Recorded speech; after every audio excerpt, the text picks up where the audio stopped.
አንተ ልጅ ቆይ ዛሬ ምን ነክተዋል? ስራ ቦታ ምን አድርገው ነው የላኩክ? አንቺ ምን አባሽ ልትሆኚ ነው በዚህ ጧት አክስትሽ ክፍል ይልሽው? ደብሮይና አንቺ ልጅ ዛሬ በጣም ተሳፍተሽኛል። የስ አሁን ምንም ልትጠራጠሪ አትችልም። ጭራሽ እንደዚህ ያሉ የልጅ ሞራል ሲነኩ ሃይ የሚላቸውም የለም ማለት ነው። ነገም እንደዛው ነሽ። ነገ የተሻለ ቀን ይመጣል። ደግሞ ቢስትሮ መስራት እኮ ያን ያለ የሚያሳፍር ስራ አይደለም አይደል? እንደው እስቲ አንቺ ራስሽ ፈረጅ። እኔ እሺ ብለው ራሱ በመምህር ደሞዙ ሽሮ እያበላል ያኑረኝ ነው።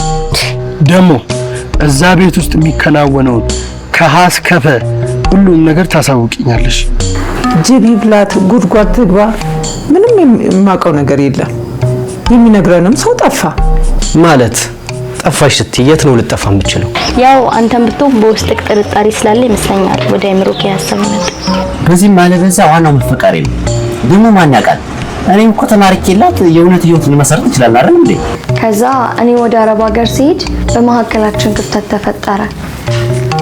ተመልሼ እንደመጣው መጀመሪያ ፈላልግ ያገኘኋት እሷን ነበረ። አረረ የሚገርም ግጥምጥሞሽ ይሏቸዋል። ይሄ ነው የምን ግጥምጥሞሽ ነው ደግሞ? አይ እናንተ ውዶች በቃ እድሜያችሁ ቢገፋም ሽንታችሁ አይቀዘቅዝም ማለት ነው።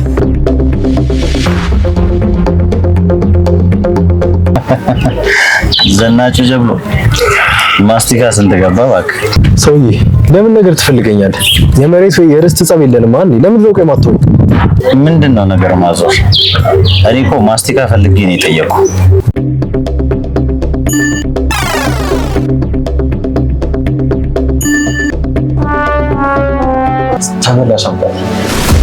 ተመላሽ ምንድነው?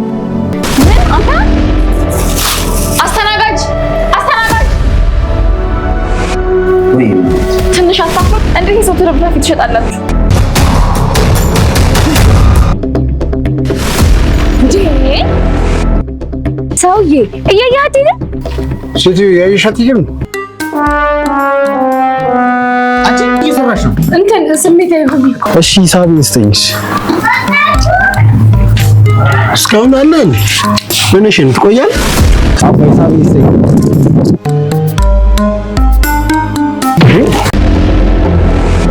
ምን ነው ሺባው እያያት ሄድም እንዴ? ውዶሽ እንዴ? አለበለዚያ 9 ትናንሽ ነው ማደርገሽ። ወይንስ አይን ደክሟል? ምን ቦታሽ እንጂ ጽጌረዳ ባመስልሽ ወጥሽ እንቅፋት ሆንኩብሻል። ምን አባታችሁ ይሰሩ። ጥሩ ከኔ ጋር ቁማር ጨዋታ እንግዲህ አያዋጣ፣ አስብበት። አንደበት እንዴት ጣፋጭ ነው። እስኪ በእናትህ ከንፈሬን አርሰው። ይሄ ሬት የሚለው የፍቅር እቃቃ ጨዋታሽን እዛው እንደጀመርሽው እዛው ትጨርሻለሽ።